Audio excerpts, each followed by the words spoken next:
Hello. And so am I.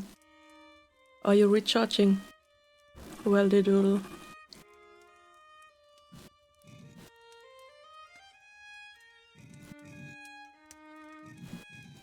See.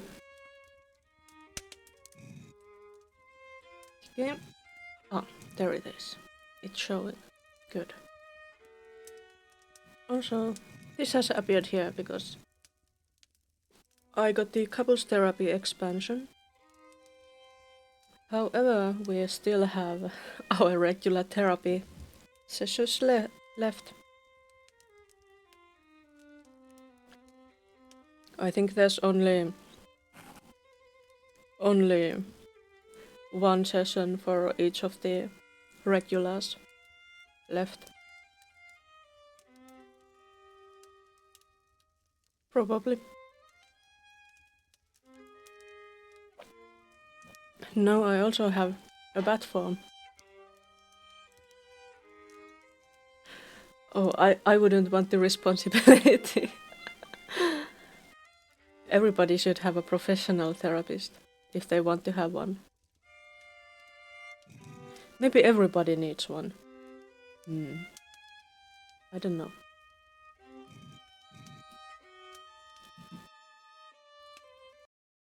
What happened last time?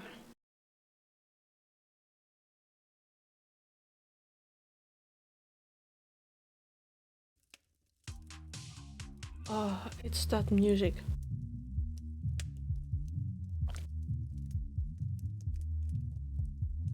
I hope the voices are working correctly.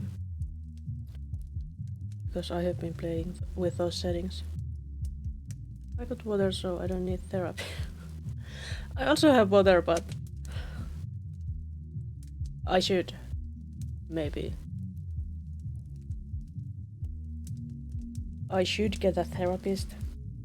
I should have gotten one a long time ago, but that's so hard.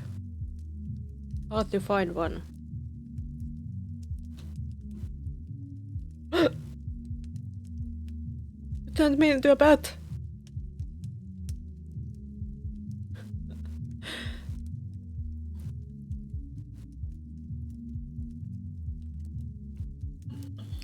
Well, this is what you get for that.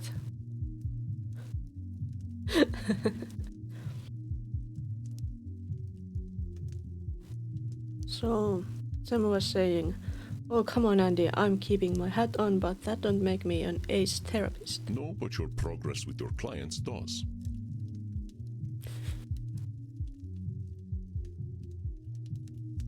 I'm really proud of how these flapping wings turned out.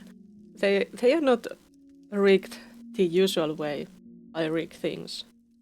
They have like, was it 4 different forms and they are switching between them. But I think they look like they are flapping. I achieved the effect I wanted them to have. I must confess, I think you are a more fitting therapist than I am. Your clients are quickly comfortable with you. Are they not quickly comfortable with Andromachos? Who wouldn't be comfortable with that face? I believe my clients are afraid of disappointing me. I mean, I guess I can see where that makes sense. I ain't too keen to disappoint you either. You always make that face. That face. What face is this now? That face? Never mind. I'm teasing you, Samuel. I understand. It can be difficult to relate to a 3,000-year-old being. Yeah. But let us not spend our time talking about me. I am more curious about you. Let us start with some meditation, and we will see what arises for you. No, meditation. It's the hardest part of this game. Remember your place of comfort, my friend, and remember to breathe. I don't remember to breathe. Life just ain't fair. There once was a man named John Muir. Maybe I should start a farm or something. Not Debella. Her That tastes real fine. Wonder whether I can rent a horse.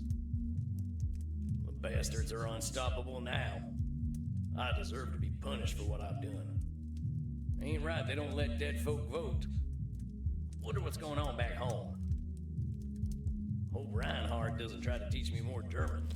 This is difficult. Scratches her nose up. I've been I a real can't bad have eyes boy. both on the Wonder how Edmund's doing. the lungs and the cursor.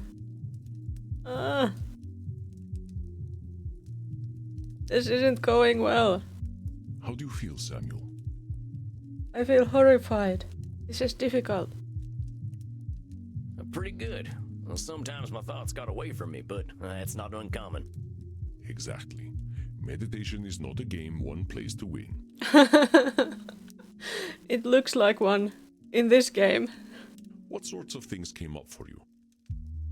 After our last session, I can't help but think about my criminal past and how I was pointing fingers everywhere but at myself.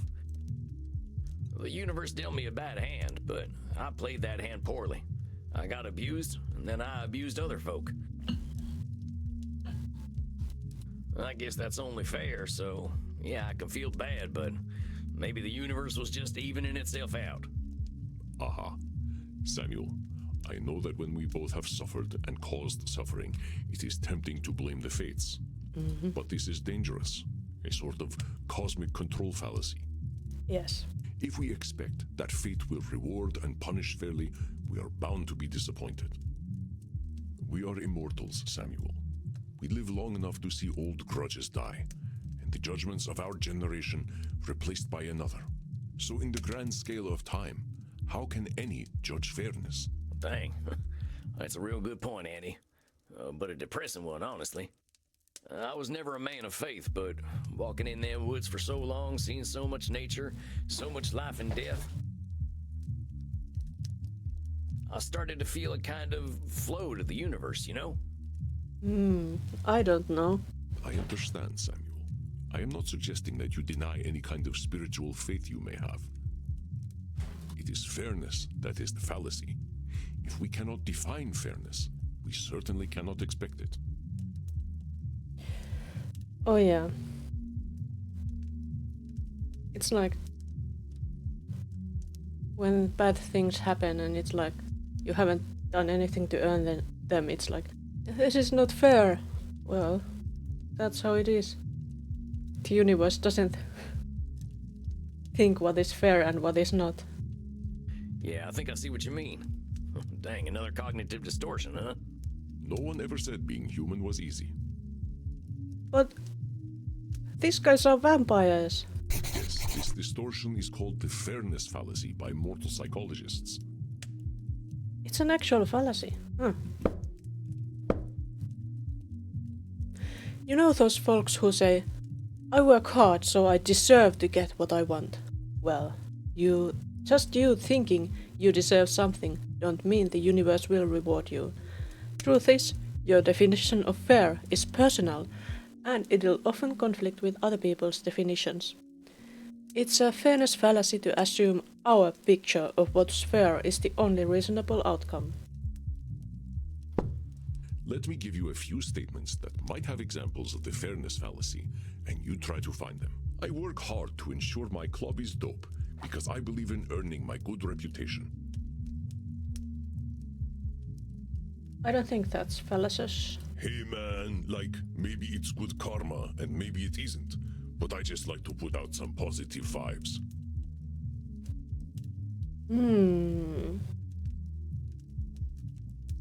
The great vampire banker Count Van Gelder has been an entitled prick for 6 centuries. It's only a matter of time before he gets what's coming to him. Is this one? I think this kind of borders on one. Should we? I think I heard of this fella. He was one of them vampires pulling the inflation strings during that coronavirus thing, right? What? How dare he? They say he caused the Great Depression back home, too. You're right that he's acting like a prick, but the universe ain't accidentally gonna make him fall on a wooden stake. Yep. You are correct. This is a fairness fallacy, and a bit of wishful thinking. You really don't like this fella, huh, Andy? He is a 600-year-old investment banker. He's tried to summon demons, and even they refuse to spend time with him. Look at that face. It's the face you don't want to disappoint. Yeah, and he's ugly too. Let us not descend to his level, Samuel. Now you've disappointed Andromache, Samuel. Oh, sorry. For you would never reach the bottom. Why bother being kind to mortals? The universe only punishes kindness. Another one. The universe punishes kindness? Well, that ain't nothing you can know, boss. Sounds like a fairness fallacy to me. Indeed, Samuel. It's the sort of thing a more nihilistic vampire might say, but such nihilism is not founded in objective reality. And nihilistic vampires are real downers at parties. At the last Blood Drinkers Ball, I ended up at the same table as Ayn Rand. Ayn Rand is a vampire. Ew. I cannot imagine who decided to offer her immortality. That was my longest night in thousands of years. But well spotted, Samuel. I got all the fairness fallacies right. Indeed you did, Samuel. You are most adept at tracking down cognitive distortions. Good job, Sam. It was me actually, but still, it was Sam. I got a good tracking nose, I'll tell you that. I can't tell you the incredible things I learned just being in nature for so long. Yes, you speak quite highly of this time. This is where you discovered the concept of cognitive distortions, and you said something about a flow to the universe? Oh, yeah, that. I don't know, Andy. Something about seeing so much life and death and rebirth. I think it made me start to look at things differently. It sounds as though it was a spiritual experience for you, Samuel. I think it was too. My buddy John, yeah, he showed me the way. John Muir, you probably know who he is. Sounds kind of familiar, but I don't know. I'm not good with these things. Yes, of course, the American naturalist. He made the entire United States agree that its nature was beautiful and worth protecting. That's John, all right. I used to call him Johnny Christ because of the way he could make you believe. He didn't like that too much, but he had a way of making people think differently. How did you meet? By the late 1800s, my hippie friends moved west. John, he was their hero. He walked and thought, and no modern comforts. We got along well. He liked that I never got tired. We usually walked in silence, appreciating nature. He'd draw, I'd write. I think it was the first man I fell in love with. I was still a young vampire then, not even a century old, thinking I was straight. Gay awakening. Ooh. Most of us need a good 100 years before we are ready to open Pandora's underwear drawer. Yeah, about that.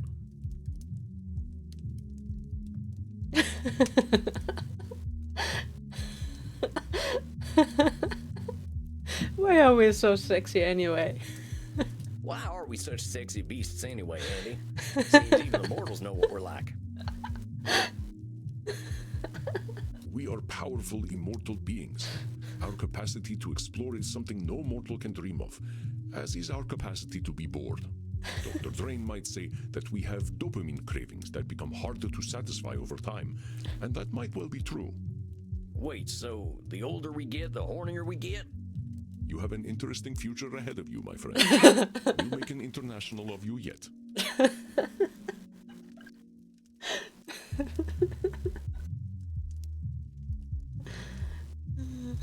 Are there any straight vampires? I've been wondering, are there older straight vampires out there? No. Sexual exclusivity of any sort seems incompatible with immortality. This this fits my worldview too well, because, well, I don't see why not. If you are interested in one gender, why wouldn't you be in others? There is a group of vampires out in Washington who claim to be straight, but they are not fooling anyone.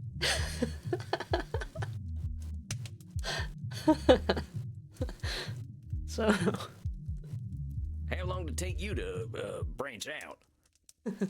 Oh, Samuel, death had little effect on my sexuality. I am from another era. Do you remember the 1970s?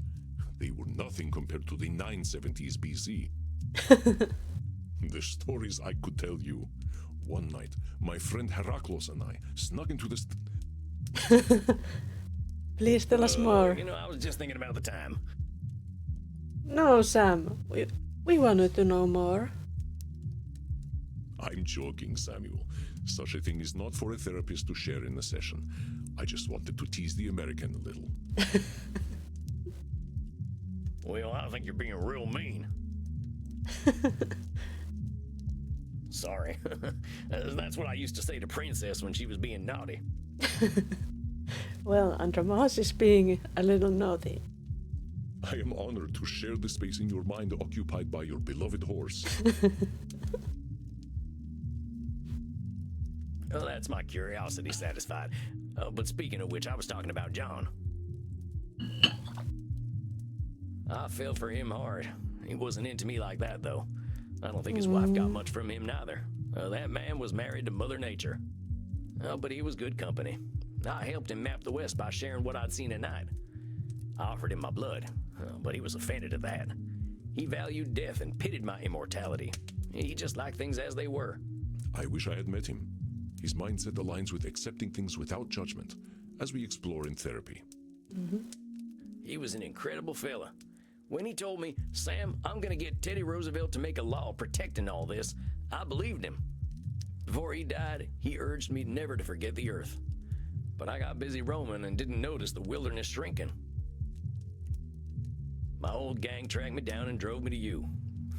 If I can't help them see another way of living, they'll destroy this planet. Huh? So Sam wants to help his old gang. How is a group of gangsters going to destroy the planet? Right. Well, the mystic bastards are doing more than robbing banks and holding up trains these days. They got organized.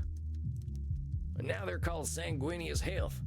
They're a health insurance company, draining folks of their blood, money, and hope. That's cruel. Well, they're big now, too. Real big. Got friends in high places in the mortal world. Nobody knows they're vampires. I was not aware of this company. Well, they're good at keeping secrets. Even in the 1800s, we had a code language. They'd bring on the infinite dawn if it made them money. If I can't stop them, they surely will. This sounds serious, but remember to not let your fears distort your thoughts. When we foresee only a negative end to a complex situation, this is called catastrophizing. Another extreme that colors our thinking. Let's see about this catastrophizing. As vampires, we can imagine the worst outcome to any situation, because we've seen some real shit. But expecting disaster from the smallest issues ain't being honest with reality. Catastrophizing keeps us locked in fear of doom, but we can break out of it if we keep our cool. Meaning, maybe things are rough, but I can't see every angle, right? Yes, exactly. This is not to say your worries are overblown, but being able to imagine varied futures is useful in our decision making. Let me give you an exercise so you can identify catastrophizing. I always make sure I keep my coffin key with me when I go to sleep. It would be embarrassing to be trapped in my coffin.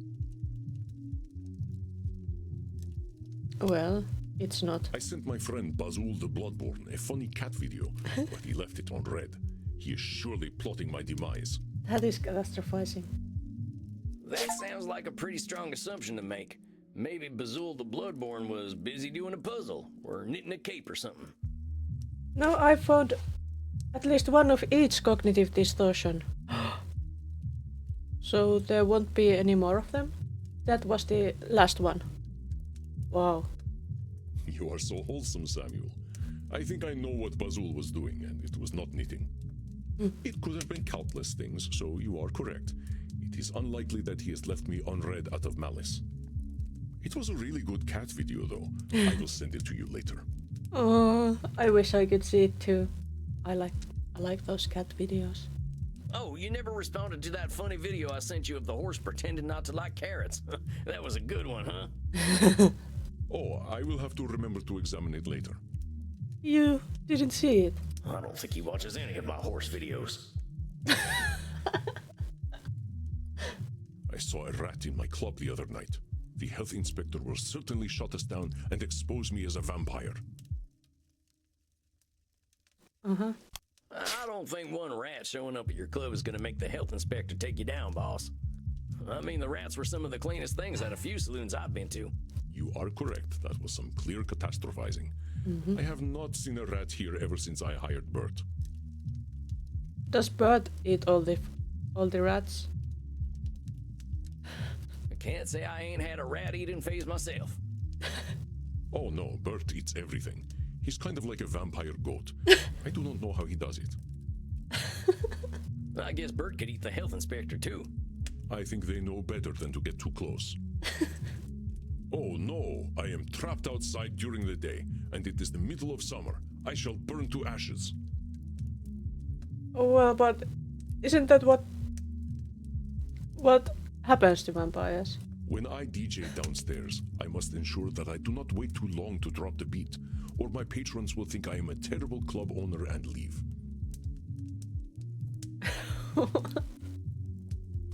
I don't know, boss. I don't think anyone's gonna get all that worked up about dropping a beat. That's gotta be catastrophizing. Catastrophizing. You are correct, Samuel. I am sure they will forgive me. Though, I do not let the beat drop too late or too early, but precisely when I mean to. All right there, Gandalf. Who is Gandalf? Never mind. I think I get what catastrophizing is now. It's just hard to see other angles when I see how powerful my ex-gang's gotten, you know?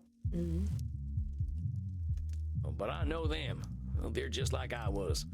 Maybe they've gotten better at being evil, but I get where it comes from now. That's why I feel this responsibility to help them. Now, I know that's a control fallacy. Maybe I can't help them, but I do want to try. Wanting to guide them out of the darkness is not a cognitive distortion, Samuel. It is a noble aim, truly. I'm just not sure I can do anything. I'd probably just make them worse. That sounds like catastrophizing to me, Samuel. I believe that you will help some and be unable to help others, or some may not be ready to be helped. I reckon you're right. I gotta take things as they come. Just follow that flow of nature. You are doing exceptionally well, Samuel. I have seen your clients slowly changing the way they look at themselves. I don't know, Andy. Seems like there's a lot of work to do. There always is. That we will have work to do is one of the few things we can truly expect. Well, I surely hope things keep going well. I am not a man of faith, Samuel, but I do have faith in you. Oh, gosh. Come, let us wind down together. Perhaps you'd like to play Settlers of Wallachia with me? That sounds like the kind of quiet evening I'm looking for. Come then. I will set up the board. Sounds fun. But I guess we probably won't be getting to play with him. Good evening, Samuel. I hope we are feeling good about tonight. We need to get serious. I'm going to turn back into my normal form so that we can take care of Dr. Trade.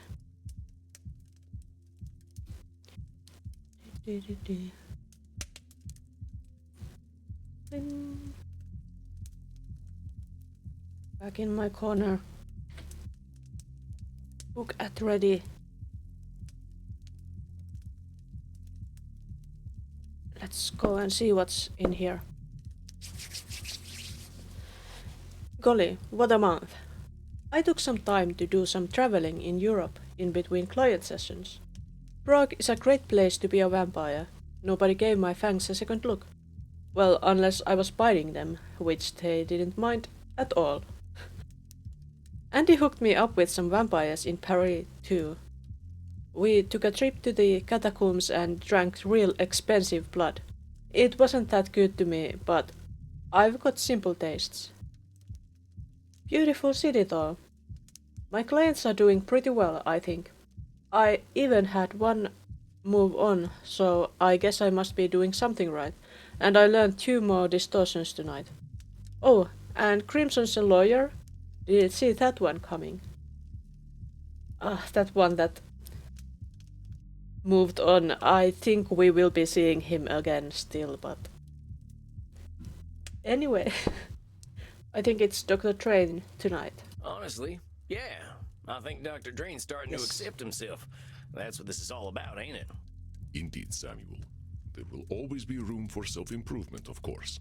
None of us are perfect, and none of us are irredeemable. I reckon so. Whoever shows up tonight, I'll give him that same benefit of the doubt. You are a wonder, my dear. What distortions do you think you'll focus on tonight? Let's check Dr. Train before we... Let's check notes. Our last notes on him before that.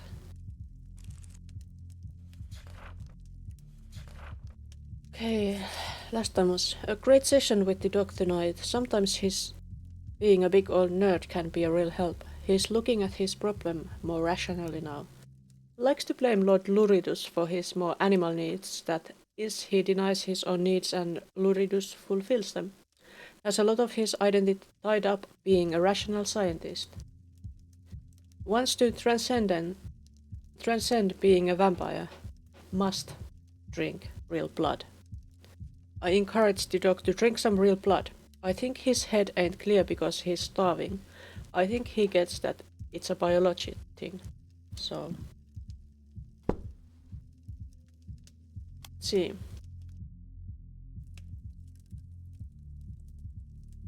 I want to take these two because we got them just now.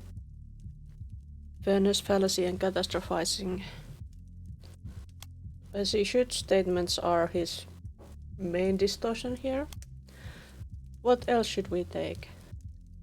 Always right, because that's a good one. And mind reading, how about that? Let's use this. I think these are the ones that are likely to come up. They all do, one way or another. We are wildly irrational beings, my friend. But I will leave you to Dr. Drain. All right, I think I'm ready. Here it comes. Here it comes. Hello, darling. Miss me? Hello, Lord Luridus. Dr. Train's alter ego. Oh boy. Look, are we gonna have a civilized meeting this time, or are you gonna break them fangs out? I'm going to do exactly what I want to do. And you know what? You're going to love it, American. What? So lay your cares and your underpants at the door, because Lord Luridus is here to take you away. We just had to talk about there not being any straight vampires. I guess Dr. Drain's back on the stuff again. Why don't you ask the little worm yourself? Oh, Doctor, your master summons you. Hello, Sam. How? Doc, what's going on here? Why is Lord Luridus calling himself your master? Because that's what he is. You've helped me accept that, curse you. That's not what we were trying to do, Dr. Train. And is it like he turns into Dr. Train by just putting on his glasses and swiping his hair like that or something? Whoa there, compadre. How did I help you accept Lord Luridus as your master? That weren't ever a thing I encouraged. You were correct. I was approaching my issue unscientifically. I thought I could restrain him forever, but I was suppressing my vampiric needs. I had to accept the scientific truth. I am not nature's master. Nature is the master of all. To fight that reality is folly.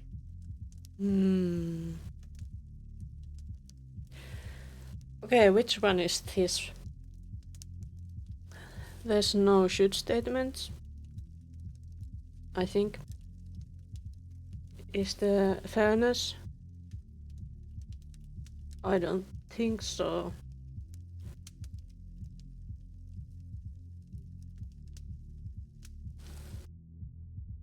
To fight that reality is folly. So he's like given up.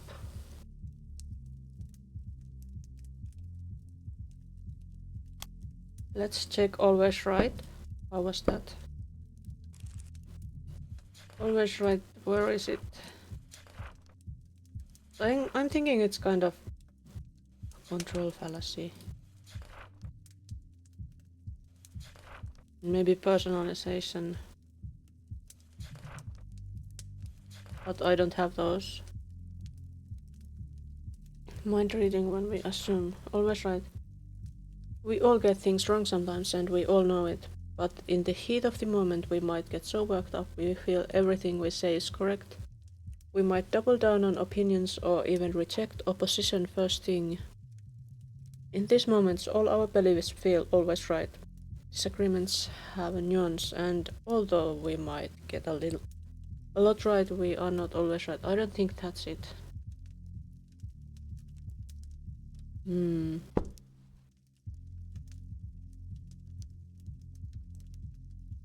I had to accept.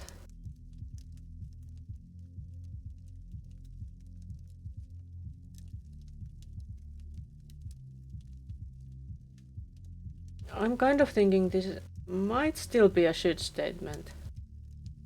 It's kind of the same, like, I should accept the truth. I should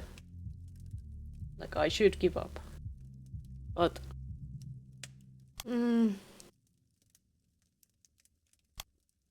there's also the catastrophizing. That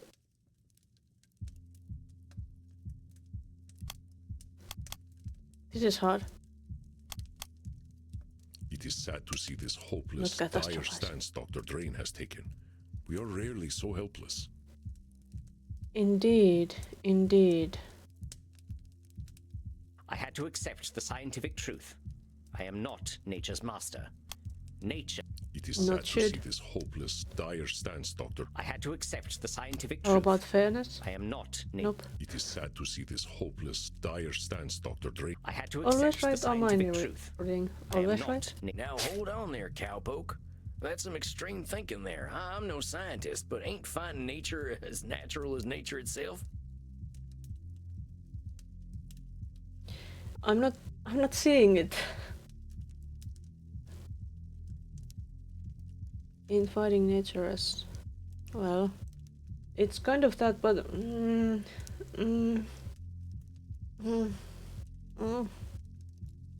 I kind of disagree with this being always right. But maybe that's me being always right. You're just babbling now. I ain't. Isn't fighting nature where we all come from? Why we walked out of the sea in the first place? Why anything lives? Evolution is the inevitable result of a species' fight for survival. Those best adapted to their environments thrive, and those who do not, die. It is not done with intent. Yeah, but them species are fighting nature, ain't they? And the fighting's what makes them what they are. A simplistic interpretation, though I suppose not inaccurate, but still. I realized that I was suppressing a great part of myself. I did as you instructed, you know. Well, at least he realized that. I drank blood. Real blood. And it was incredible. How incredible was it? I had forgotten how it was not just the taste that made one feel satisfied. It's the feeling of life that it infuses in the body. I felt strong, confident, above the petty worries and squabbles that come with mortality. I felt like a vampire, like the base creature that I truly am. What choice had I but to welcome the truth? I am a slave to my nature. Well, you don't have to just lie down and take it. So you see, I am his master. I always have been, and I always will be. Just as I told you, therapist. Therapist. The same dark master lies within you. You know this, don't you? I can see him behind your eyes. That empty stare. Oh yes, you cannot hide him from me. You cannot hide the blood, The screaming, the power you felt when you stripped the life and dignity from those pathetic mortals. I know your thoughts, my leather-bound friend. I know what you crave. Lie back, and I will give it to you. Oh my. But that's mind reading. I got bad news for you, Luridus. You think you know what I'm thinking? You know your own mind, but that's all you really know. It's a cognitive distortion to project a reality that ain't there. Oh, fuck off with your mortal psychobabble. You can hide your thoughts, but you cannot hide your fangs, vampire. He can hide them. With that mustache. Look at that. No fangs to be seen. I don't need to hide, Luridus. I have dark thoughts all the time. I got needs I can't help having. But they ain't my enemy. They're just a part of being me. The Lord Luridus inside me, I treat him with compassion. And you disgust me. I have half a mind to rip your heart out. Then you better hope you got a faster trigger finger than I do. You poor, pathetic creature. You cannot even accept my gifts, can you? You wear the American flag as your chastity cage.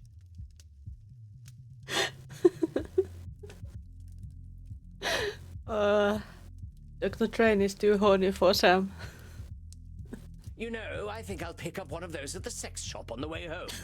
I wouldn't want the dear doctor using my beloved equipment. You really think you can dominate him completely? That's a control fallacy, amigo. Dr. Drain tried to shut you out and couldn't. You can't shut him out either. I don't need to shut him out any longer, naive fool. He has accepted that I am his true nature, and that I will always know what is best for him. Now that's another distortion, Luridus. You always know what's best for Dr. Drain? Bullshit. You got a one-track mind and it's headed right for a stick in the heart. That is true. So let me get this straight. My mind is a train, yes? And it will receive a stake in its heart? Oh, now you're just being nitpicky with my words. You know what I'm saying. You can't think of anything but blood and sex. You don't know what's best for Dr. Drain. And I suppose you know what's best for him, American. I suppose it's faith in the good Lord Jesus Christ and the cold caress of a gun. I know enough to know I don't have all the answers. Oh, bravo! Thank you for enlightening me. What an inspiring genius you are. Look, put Dr. Drain back on. I want to get his take on all this. But of course. Talk to him all you like. He's a good boy now and knows what's best for him. Oh, he's a good boy now. Doc, what's going on here? This ain't you. You're maybe the most motivated fella I ever met. Lord Luridus ain't who you are. Don't you see, Sam? He is who I am. When I drank that real blood again, I knew it. I felt him. Every time I indulge, he will take over. Every time. Look, Doc, you're going to the most extreme consequences here. Thinking the worst is gonna happen every time you drink blood ain't too scientific. Maybe you ain't got your intake right yet. Or maybe getting a bit more satisfaction will make Luridus less, desperate. Mm-hmm. Him showing up doesn't need to be the end, partner. I suppose my horror at his presence is tainting my interpretation of the data. Yes. I shall endeavor to be a little more clear-headed. Excellent. It's just... I wish that Lord Luridus were not a natural outcome of my vampiric needs. It isn't fair. I have worked so hard to overcome our curse. Don't I deserve a better nature? Yes, you deserve better, but... Doc, I think you're an incredible fella. You're doing things with science that might change the world.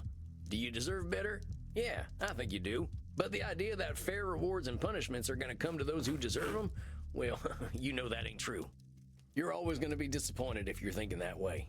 The universe ain't gonna banish Lord Luridus, much as you'd like it to. I am well aware, and I am embarrassed to even wish such a thing in my dead heart. It is such a self-pitying thought, but no one cares for my self-pity, least of all Lord Luridus. I care, Doc. I just want to help you get to a place where you're feeling more empowered than to wait for fate to give out some rewards. Don't worry, Sam. The shame of being so unscientific is enough to keep me more honest. There is no need to dwell on this topic. Dang, That fella looks pretty down. What can I do? Hug him.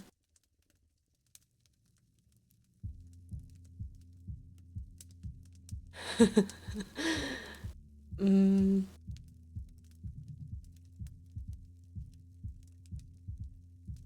I want to give him some cowboy wisdom. Partner, I gotta pass on a little cowboy wisdom here. And that is, a horse is a horse. Of course, of course. Good God. I think my brain just succumbed to age and rotted out of my head. If that is cowboy wisdom, I shudder to imagine what cowboy ignorance is. I'm serious. Tell me, Doc, what is a horse? Equus ferus cabalus, an ungulate of the family Equidae. Herbivorous perissodactyls, they... No, I didn't say classify a horse. I asked what is a horse. What do you mean, what is a horse? I'm asking just that. Don't describe it, just tell me what's a horse. What the hell are you saying? A horse is a horse. Of course. I'm sorry, when is the sunrise today? I think I should like to meet it. Oh no. And what are you, Dr. Drain? I'm a vampire. And a vampire is a vampire, of course.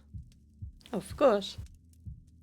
So what would you tell a friend who's feeling bad about being a vampire? I would tell them that it is ridiculous to feel bad about what they are. Well, let's soften that up a little. I would tell them there is no reason to feel bad about what they are. So why don't you tell yourself that?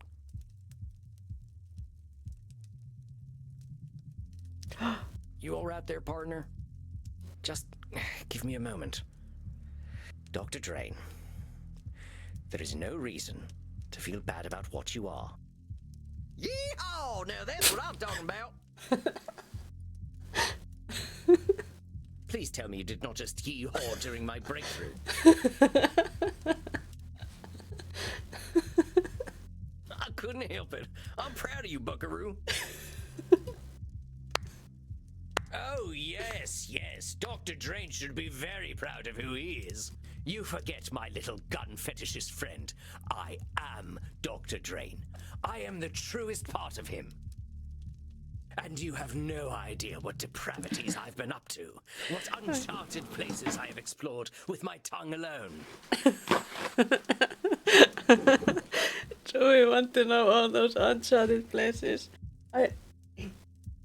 I need a little moment to clear my face. I laughed so much. I have tears in my eyes.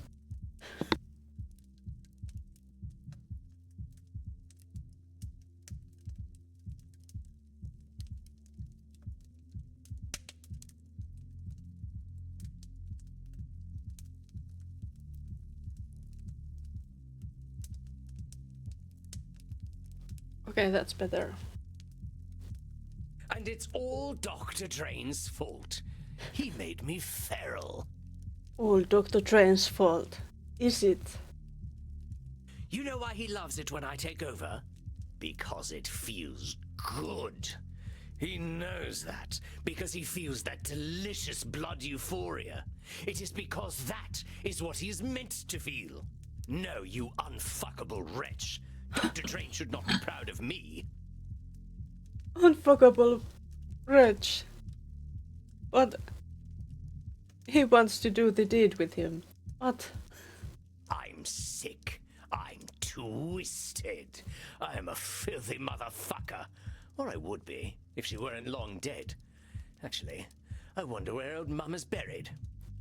So much labeling here. You know, he thinks his mother died of old age. But you know what I think? I think she died of shame. Because she knew I was her real son all along. Is this always right? Is this my trading?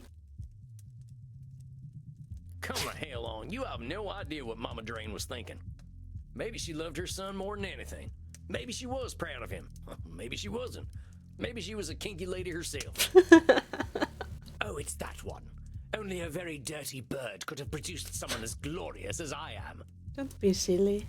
You don't know that. You can make up stories all you like, but you ain't ever gonna know.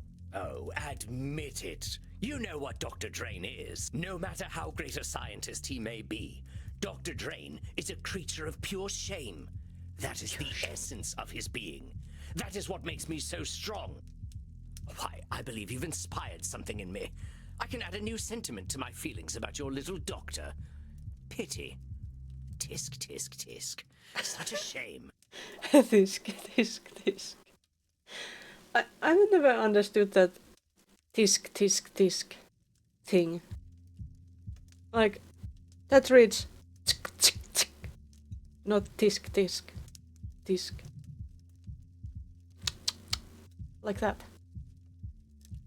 Now why must you deny the poor little worm? If he loves science as much as he pretends to, he knows that I am inevitable. He should give in to me. Should? No, he shouldn't. It ain't up to you to decide what Dr. Drain should or shouldn't do. All them shoulds were the thing that made him lock you up in the first place. They're what made him afraid and ashamed, because he was always thinking about what he should be or do. Of course, they were his own creation, but he cannot help it. He knows in his heart that he should... Lord Luridus, did I give you permission to speak, my little worm? I don't need permission. I just wanted to tell you something. It's this one, and I think it's their final session. Oh, he wants to tell me something. Well, go ahead, darling. Tell me something. I shall remember it when I'm shagging a football fanatic in a dumpster. I accept you. What do you mean you accept me? You cannot accept me. I am your nightmare made flesh. I am the reflection in the mirror you cannot see. This is exciting. Nevertheless, I accept you. I accept your bloodlust. I accept your violence. You accept my cock. Well, it's both of your cocks. Yes, Only one. I accept even that. I will not deny you any longer. But as you are me, I am you. So much progress for this guy. I take responsibility for all your actions. I shall feed you and nourish you, and you shall live by the Hippocratic oath I have sworn. Dare you to try, you sniveling! No, I do not need to try. You and I are one. I know you. I accept you. And I love you all the same. Oh. Curse you. Curse you both. You sicken me. You do not sicken me. I accept you. No. I accept you. No! Oh no.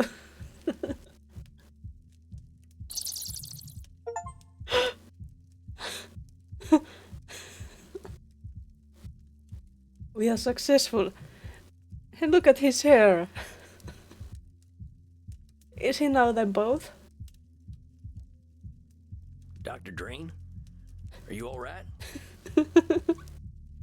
Yes, Sam. I am fine. You look fine. I feel fine. He's It smiling. is a very new feeling.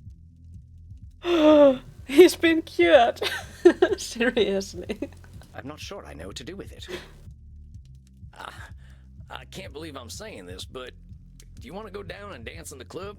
Dance? Dance. Would I like to dance? Well, there's dancing available there. Yes.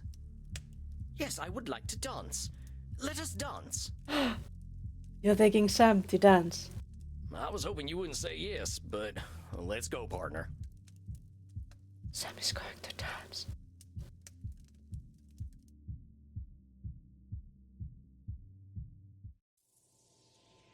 He's really going to dance. Sam, let us cut rugs. I ain't much of a dancer. Neither am I, but dancing is what I feel like doing. I guess we're dancing then. Now what the hell am I looking at?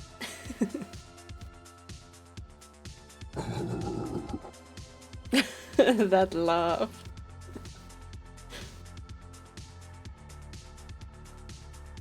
It's going to be a repeat of Shepherd. Well, we probably won't be seeing them actually dance, but I don't know. Bert, you be nice.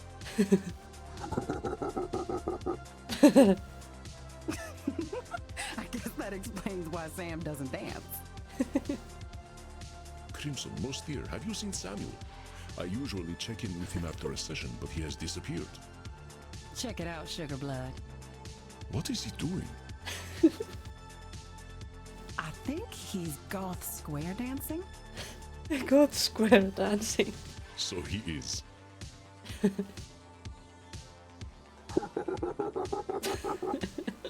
We should not laugh.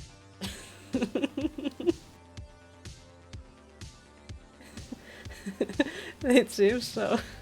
Now circle right and do-si-do. But then again, that is a should statement. How cruel of them to laugh at him.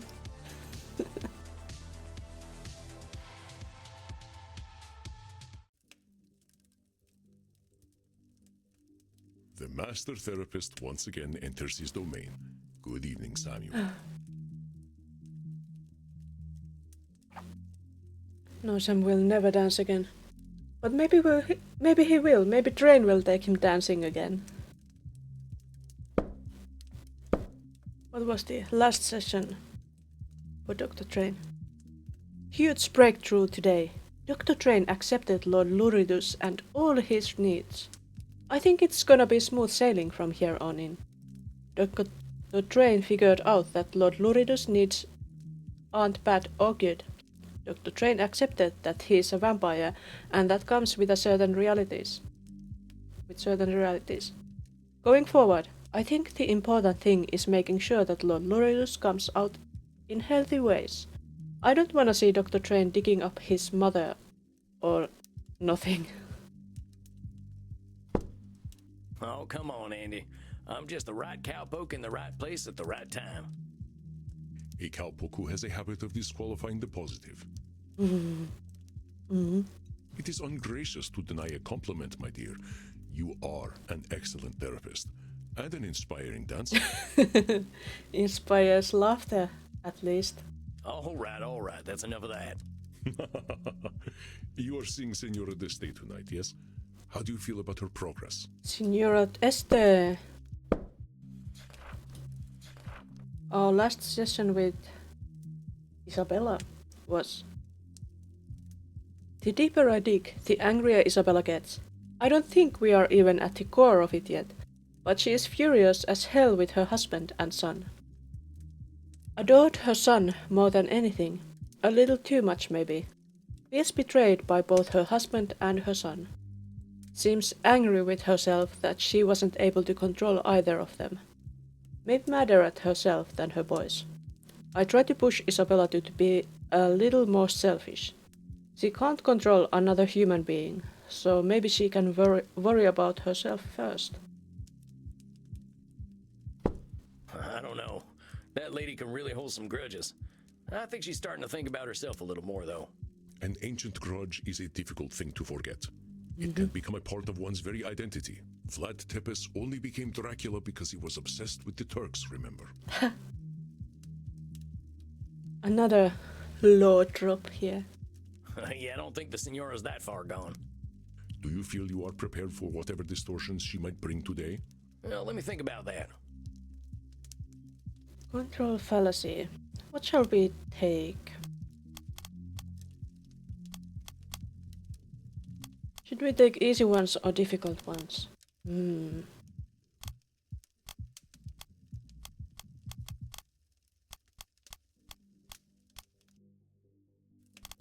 Let's take labeling.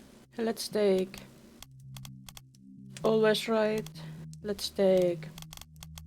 What should we take? Catastrophizing, because that was nice.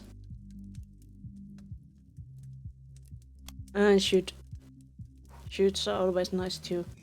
Well, they are not nice, but nice to discover. All Filled my chamber. I'm ready to go. I don't remember people being like this about crossbows.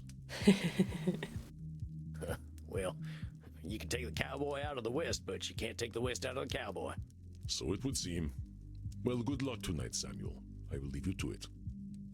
All right, deep breath, Sammy boy. Here she comes. Here she comes. Bona naughty, Senora. What? Bona naughty. What? What? Exactly, Isabella. It's Italian. I thought I'd learn how to say hello to you properly. Bona naughty. Bona no. No. No, I cannot repeat it. I appreciate your attempt to speak in my language, but please do not attempt to do so again. Good evening. We'll do fine. Good evening, Senora. I apologize. I am feeling delicate tonight. Does that mean she's pregnant? What's going on, Senora? The realization that I am merely a repulsive, angry old woman becomes disappointingly clear. It weighs upon me in more than one way. So much labeling. Whoa there, Senora. What's with the labeling? You think calling yourself names is gonna make you feel better? No, but perhaps it will help me accept reality, as you have been encouraging me to do. I never said anything about calling yourself nasty names. I am repulsive, I am angry, and I am old. They are not names, they are hard truths. No, they are not. Well, maybe that you are angry, if you are angry, and these vampires tend to be pretty old. It's looking at yourself in unkind ways, that's what it is. This can't be coming from nowhere, Senora. What's the deal? Last time we were talking, you seemed to be feeling pretty good. You want to know why I am disgusted with myself? Here, look. Do we have the centaur picture? Whoa, hello there. It's a centaur picture. I know. It is terrible. I also drew a centaur. I wouldn't say that at all, Senora. In fact, I think it's beautiful. I can tell you put a lot of love into this thing. It is an entirely juvenile effort. There is nothing redeemable about this rubbish. I want to show my centaur picture. Because comparison. Can I show it? There it is. My centaur. They look exactly the same. And mine looks much more juvenile because of the bright colors, of course. Doesn't it? Let's put it there for a little moment. Believe me, Senora, I know horses. You're a heck of an artist. Now let's throw that away. Alright. Then why do I feel nothing but shame when I look upon it? If I feel nothing but disgust, then it is disgusting. No. That only shows that you don't have confidence in yourself and your art. Besides, Sam said it was great, didn't he? Don't judge your art based on how you alone feel. Feelings ain't reality, and someone else is always going to have another opinion. Indeed. You are indeed correct. But no one will see this insult to Chiron. Now, what the heck did you go and do that for, Senora? No! This is terrible. I did what one should do with garbage. It is better that the world never see such horrors. You already showed it to us and it's not bad. It's good.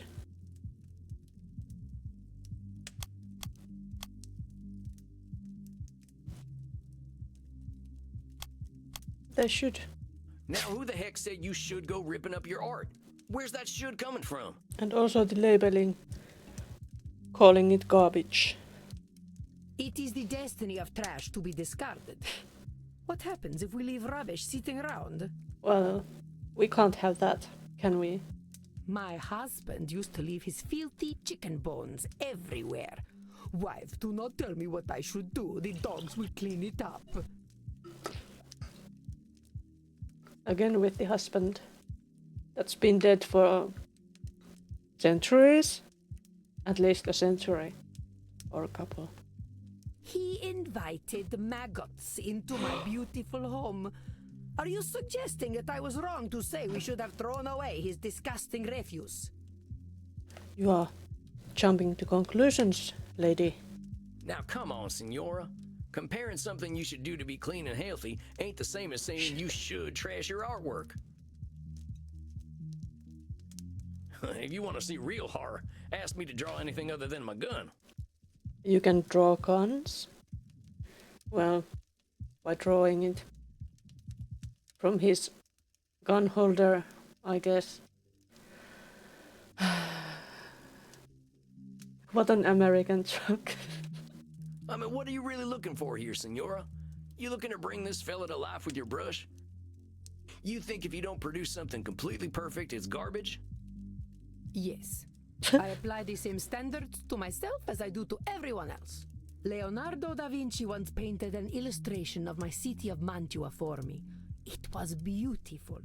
Leonardo had a mastery over art that modern mortals will never understand. But it was full of imperfections. The shape of one of the windows was wrong. The clouds looked slightly unnatural. I lit the painting on fire rather than let him embarrass himself. So why would I choose to embarrass myself? You Wild. lit Leonardo da Vinci on fire? I lit rubbish on fire. Da Vinci painted it, but it was still rubbish. Dang, that fella must have been terrified of you. I would have been. He was, though he had no reason to be. All he had to do was be better. It had nothing to do with me. Nothing to do with her. Senora, this need for perfection you've got, it ain't doing good things for you. What, found a distortion within a distortion?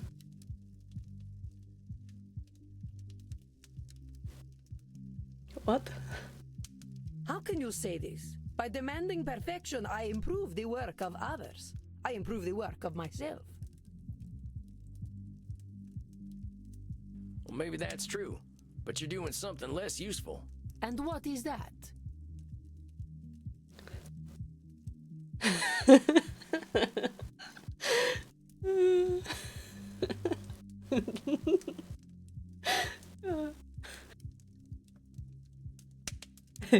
Yeah, exactly. Distortion inception.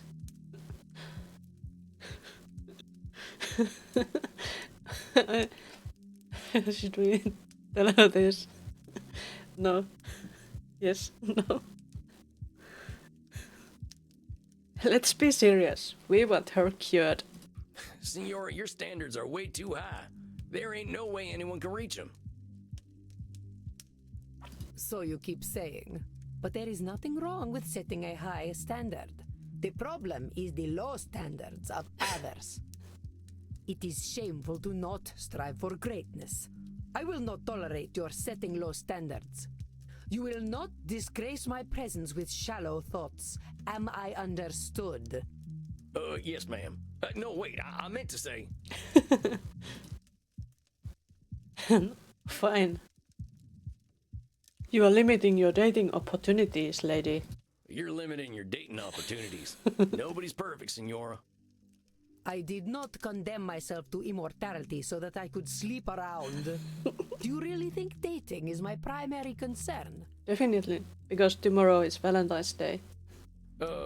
Well, maybe not. But there's something else. Senora, I gotta be honest here. You're terrifying everyone. You're terrifying your artists, your family, even yourself. Yeah, isn't it? Tomorrow.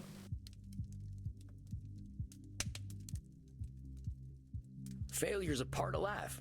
If imperfection's a mortal sin to you, ain't nobody gonna let you in on their imperfections. Not you, not your husband, and not your son neither. Well, aren't they dead? How dare you? How dare you lecture me, peasant? That's a new face. Oh my. How dare you suggest that I was anything less than the perfect mother to my Federico? You worm! Ho sputato sulla tomba di tua madre! Vi maledico alle vele più profonde dell'inferno! Poor Sam is called Worm again.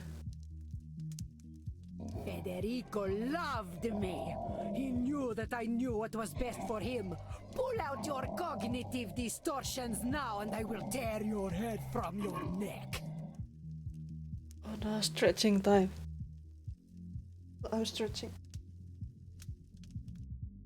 But Serafina, didn't you think of anything like a Valentine's stream?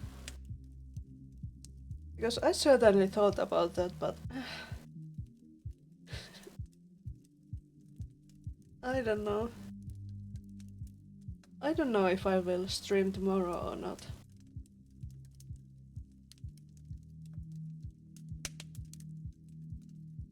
I might do an art stream or not. Don't know yet.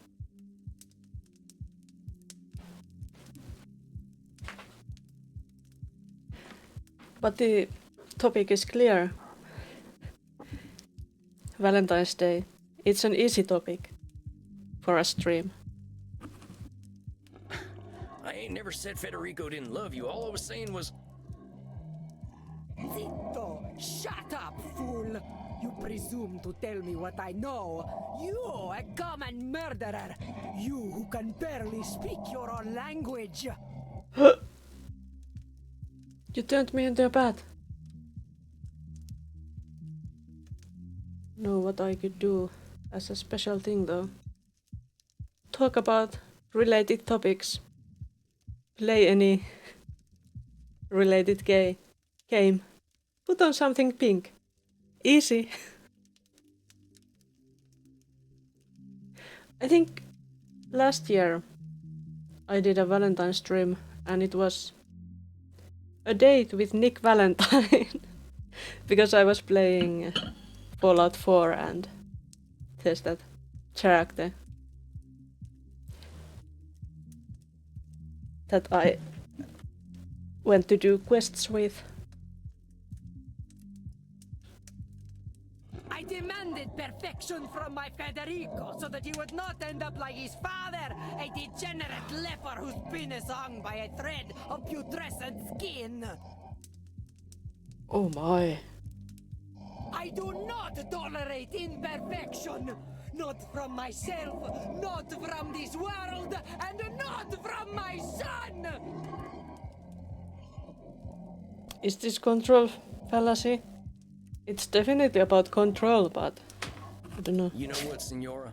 If you want to have that kind of control, you're gonna have it all by your lonesome.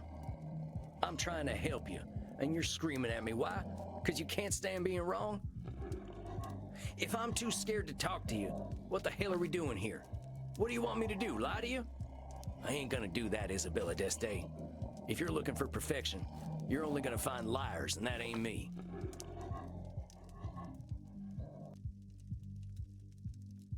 I'm sorry.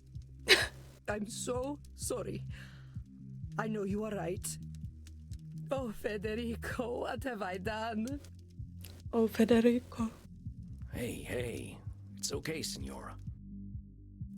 He barely spoke to me when he came back from the Vatican.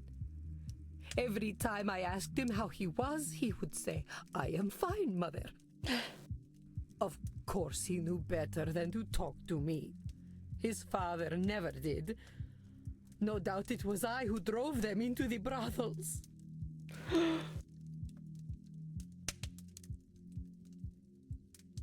Oh, what is this? You want perfection, you only find liars. I actually love that line thought a lot. It is very wise. It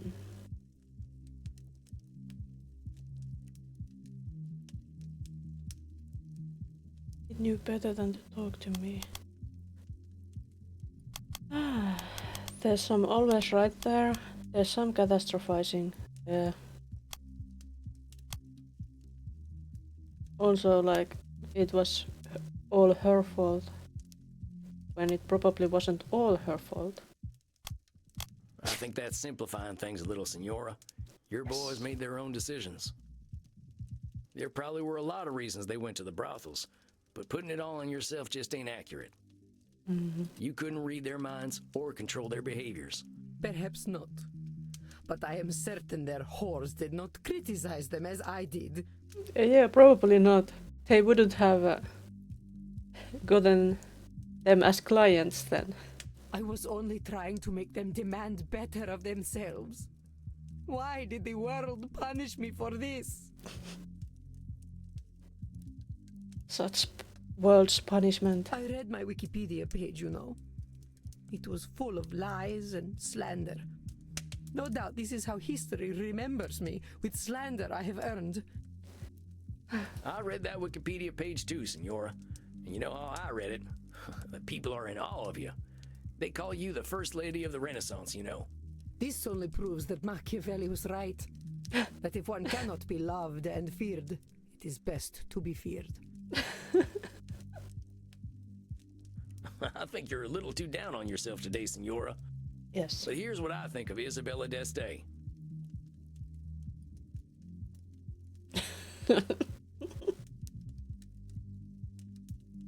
So everyone but I have Wikipedia here.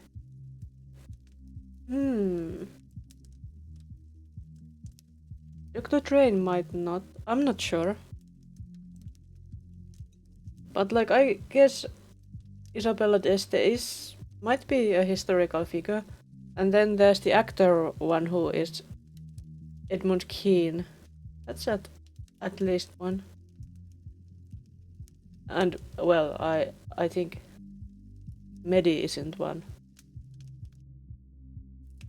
either.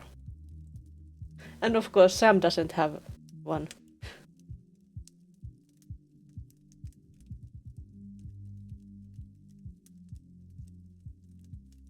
Well, You know what? You come off as pretty harsh. I think we can agree on that. But you're a caring person. You want the best for the people you care about, no matter how hard it is on you. You literally gave your life to care for your family.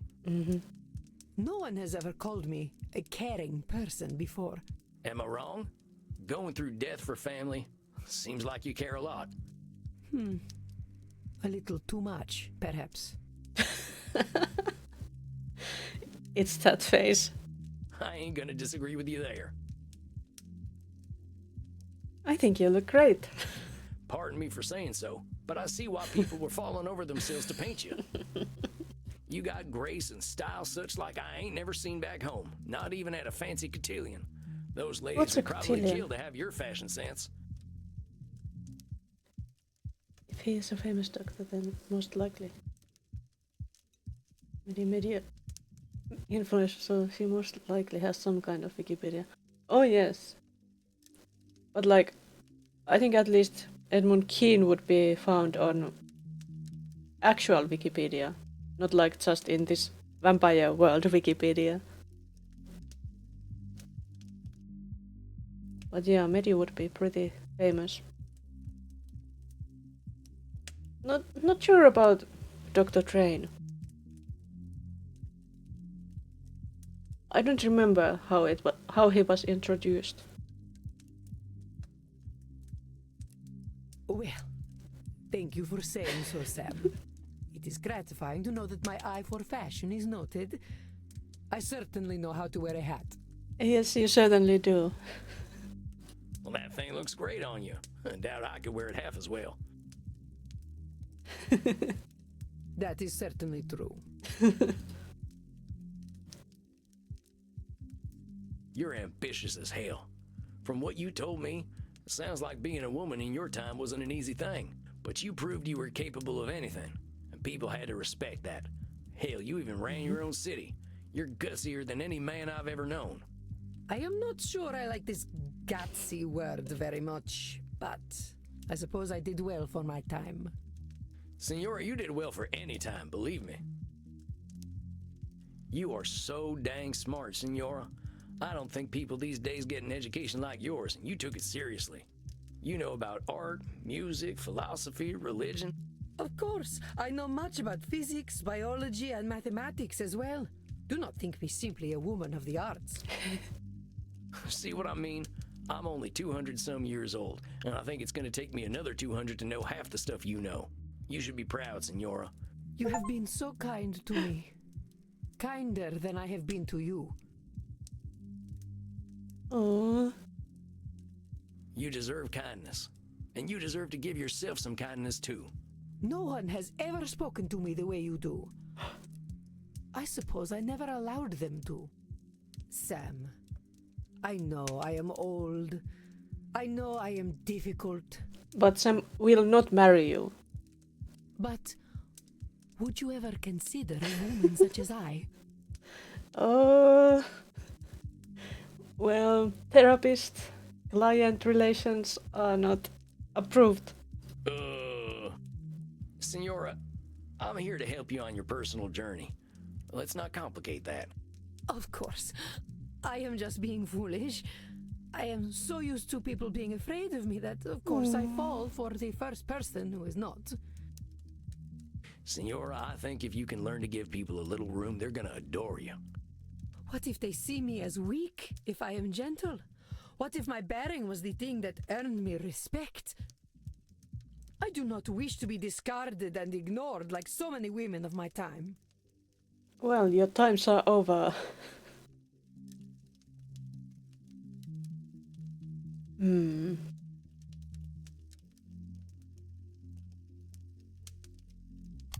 Is it catastrophizing?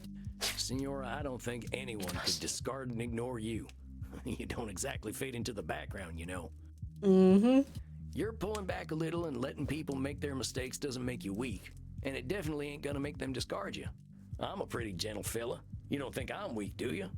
No, I do not. No, she does not. So don't go thinking you are, alright? I'm not saying you gotta be meek, Senora. I reckon that ain't in your nature. I'm just saying to start with compassion. People are doing their best out there, and they deserve your understanding when they ain't perfect. Same goes for you. Don't go ripping up your art because it ain't perfect. Nobody's expecting that from you or anyone, not even Da Vinci. Yes, I suppose I must resign to the truth. I am powerless before inevitable imperfection. I suppose the Calvinists were right.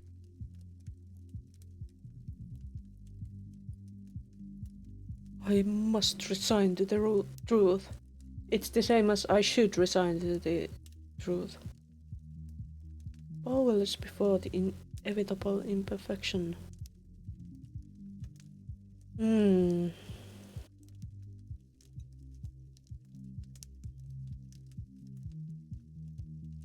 Should we try this? No. If Senora d'Este cannot dominate, she sees herself as having no power. I believe you told me of this distortion long ago, Samuel. Yes. Now don't go running in the opposite direction, Senora. That ambition comes from you. Not everyone's got it.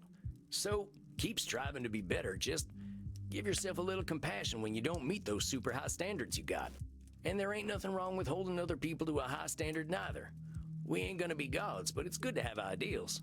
I believe you are wiser than I, Sam Walls. It is most humbling. Oh. A slow horse who can still get his carrots is quicker than the ones who run past him.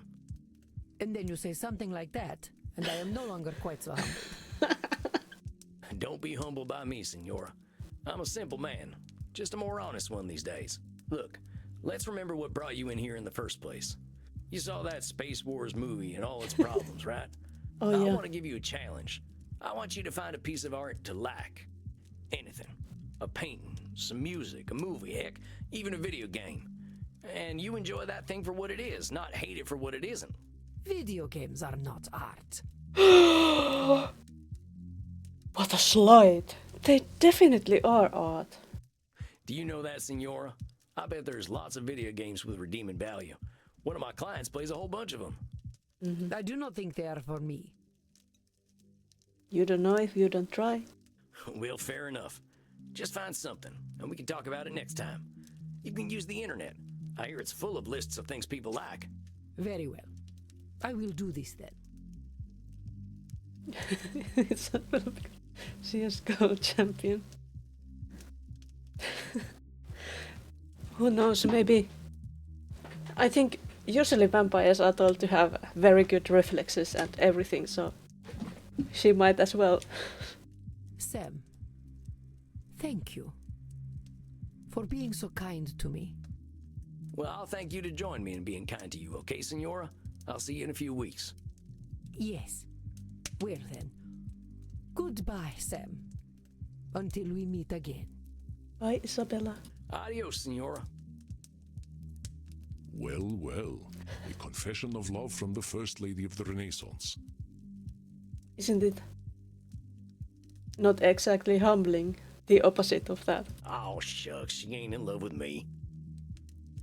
I know, I am teasing. But I am impressed, Samuel. You warmed her dead heart. That he did. It was touch and go there for a bit. I thought she really was gonna rip my head off. But you were not afraid, as she said. They make strong men in the American West. Tough living will do that to you, sure enough. Then let us relax. I hear you were dancing the other night. Oh, he was. Oh, nuts. Do not be embarrassed, Samuel, but let us go downstairs. The night is still young and there's much to celebrate. More dancing? All right, Andy. I think I'm game for a little R&R.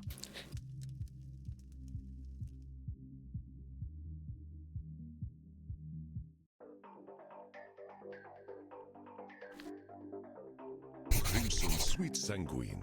Tonight we are celebrating. We are celebrating. I am pouring us all some shots. Verona Virgin 1492. A taste of a different time. Huh? You know I don't like drinking anything but fresh, Andy. I know, dearest. This is a rare occasion. Samuel here was able to help a 500-year-old let go of her anger. So let us toast her age. To the Renaissance.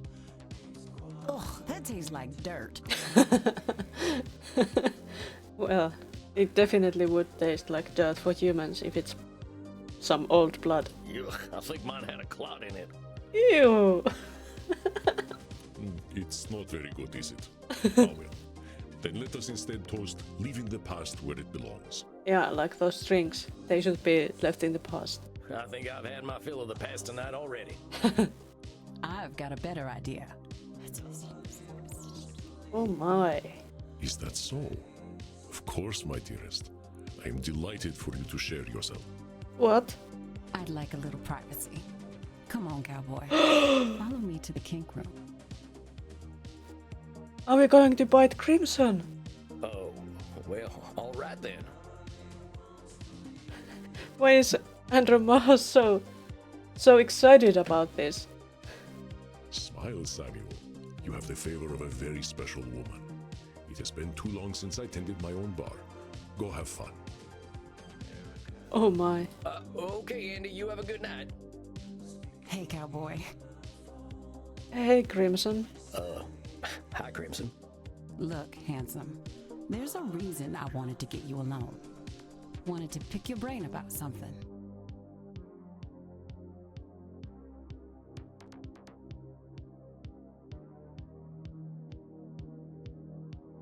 I'm hearing about all these clients of yours being stuck for hundreds of years, and I keep thinking, what if that's me?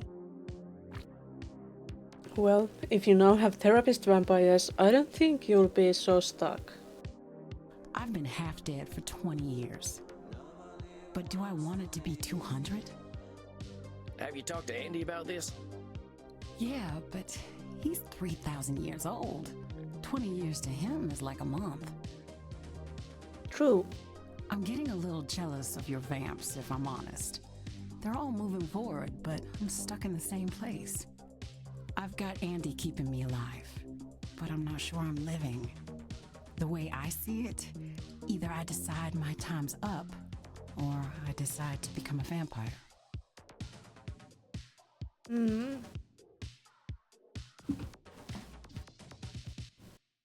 Well, there's the third option of doing something with the rest of your human life.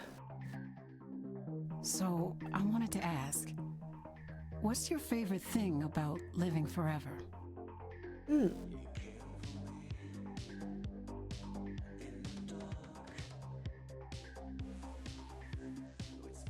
How about new perspectives? I like the night. Mortals are so tied to the sun, they miss out on a whole nother world. The night ain't so hectic.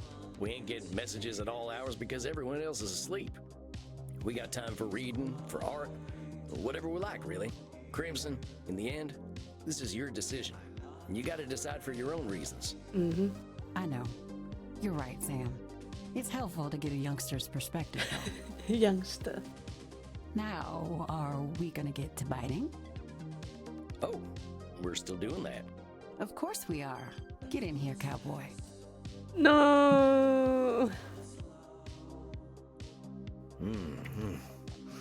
Now here's something else. I got it. I think. Not bad, cowboy. But you don't need to bite. Just let your teeth sink in next time. If your partner is relaxed, they'll just slide right in. Just like something else.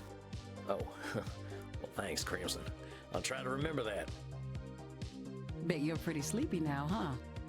Well, yeah, now that you mention it. Go get some sleep then, cowboy. And Sam, thank you. I'm glad you're around. Where else would I be? I'm glad to be of service, ma'am. You have a fine evening. Why that face? What's wrong?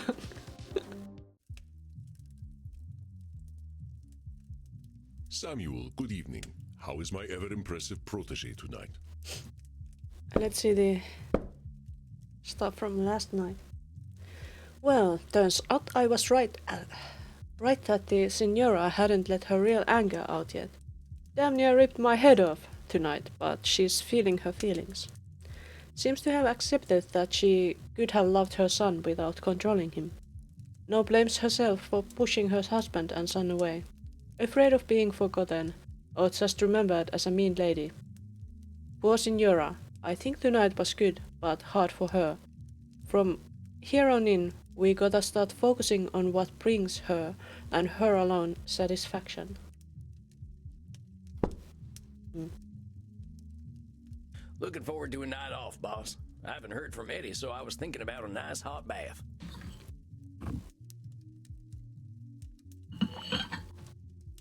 Also, need to try to be serious again. If we are going to get another client. An excellent idea. A little self-care goes a long way. I do have bubble bath if you would like to borrow some. Andromachos the Mighty uses bubble bath, huh? I wouldn't have guessed. Well, but didn't Crimson tell us before that she found him in a bath? There is only one type of human who does not like bubbles. And it is what? Liars?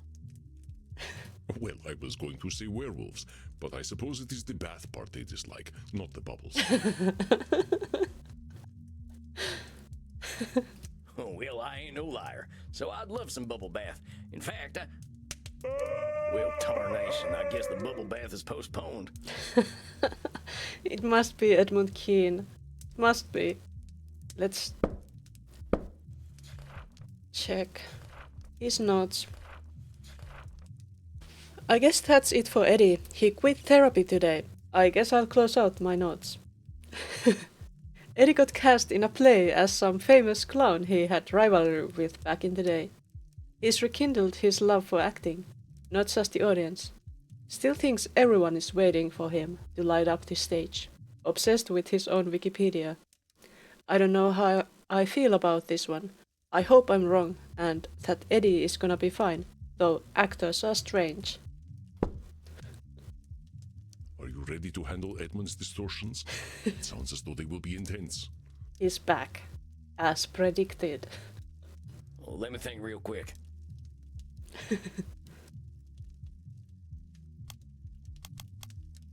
Let's see, what are the most dramatic ones? Blaming Mm. Disqualifying the positive. What else? How about fairness? I think I got it. I suspect you have difficult work ahead tonight. I wish you the best of luck, Samuel. I also wish that. Thanks, Andy. Hold on, Sammy boy. Here he comes. Here he comes.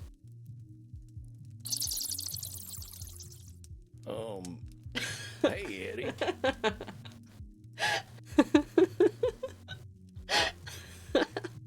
It suits him. Do you like my costume, Sam? Well, I do. Well, sure. Did you come right from that production you were talking about last time? Yes. I flew right here after the performance. I had to tell you how it went. It didn't go well. I see. So, how did it go? You should have been there. You could have seen how the audience reacted. They loved me. They did. Hey, well, that's fantastic, Eddie. I was a little worried when I heard you coming. I wasn't expecting you tonight. But why would you worry? You knew who I was. The great Edmund Keane. Of course the audience would love me. Oh, my dear boy. How they did laugh at the great clown Piero. Well, that's amazing, Eddie. Gave that Grimaldi fellow a run for his money, huh? Grimaldi would have never achieved as many laughs as I clearly earned. You don't sound too happy about it, Eddie. Piero is supposed to be a tragic clown, but they laughed. Oh no. They just laughed and laughed and laughed. Oh, Eddie. Oh, Eddie. They laughed at my heartbreak when my wife left me for a respectable man. That is... quite cruel, but... does that mean you are not respectable? They laughed when I held my dying child in my arms. Oh no. Poor Eddie. They laughed as I succumbed to drink, damning God for not taking me. They laughed as I slit my own throat when 'twas no trick, for I am already dead. So you see, it was all very, very funny. Eddie, I'm so sorry. That reaction sounds horrifying. What kind of acting did he do that made people laugh at those scenes? It must have been quite splendid acting. No, but of course it wasn't. I believe this role was made for me. It was made so that people could laugh at me. So laugh, my dear boy. Laugh.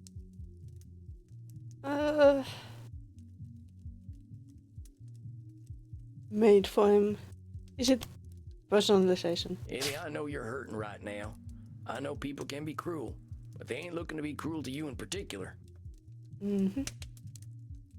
That's one of them cognitive distortions. Personalization.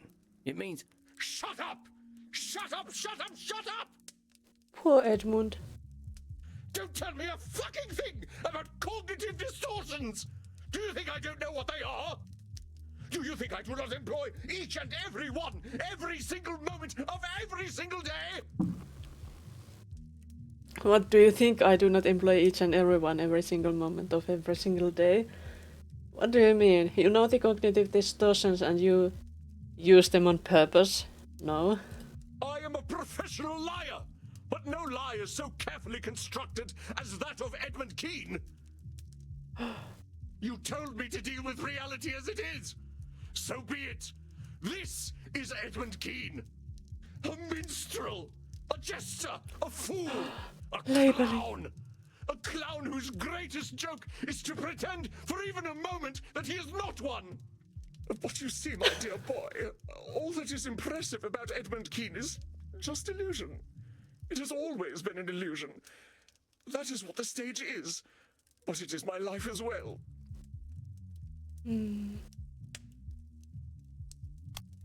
I don't believe that for a second, Eddie. We're the sum of our experiences, and you bring something to that stage no one else can. That is Edmund Keane. Maybe if you were a robot, we'd be having a different conversation. But you're disqualifying the positive things you bring, not just to the stage, but in yourself. Honeyed words will never be sweet enough to mask the taste of truth, my dear boy. There is no Edmund Keane, only a pile of lies. Go ahead and ask me, therapist. Ask me, who is Edmund Keane? Isn't that Edmund Keane? Nay, do not ask. I will tell you. Edmund Keane is nothing. There is no Edmund Keane. I have never met the man, or even the boy. I have known Shylock, Richard III, Hamlet, Lear, Othello, Macbeth, Romeo, Cupid. But people loved all of those characters. Wherefore would they love Edmund? Edmund had to become a character as well. Oh. And I have played Edmund for so long that naught lies beneath. A hollow man sits before you. As other vampires have said, what is a man anyway? A miserable pile of secrets, a mountain of pretty lies. Eddie, that ain't true, and I'll tell you why. Please do, Sam. Oh no. What are we going to say?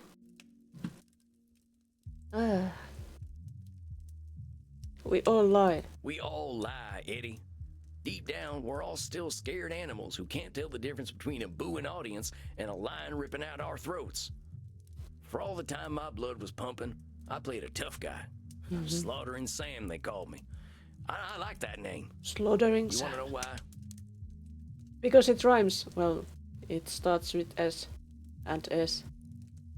Why? Because it made me feel safe. Under that grizzled exterior, I was still just a scared little boy. But that little boy was me, Eddie. You understand me. Though we have played different parts, the character underneath is the same, perhaps.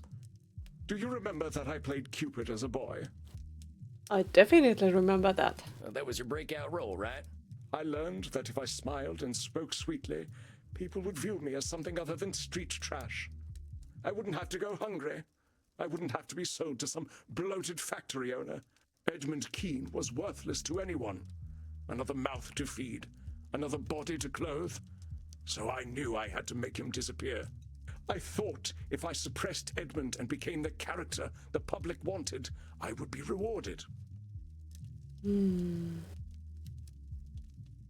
Is this fairness fallacy? Or... Now, that's a dark contract with the universe, Plus. Eddie.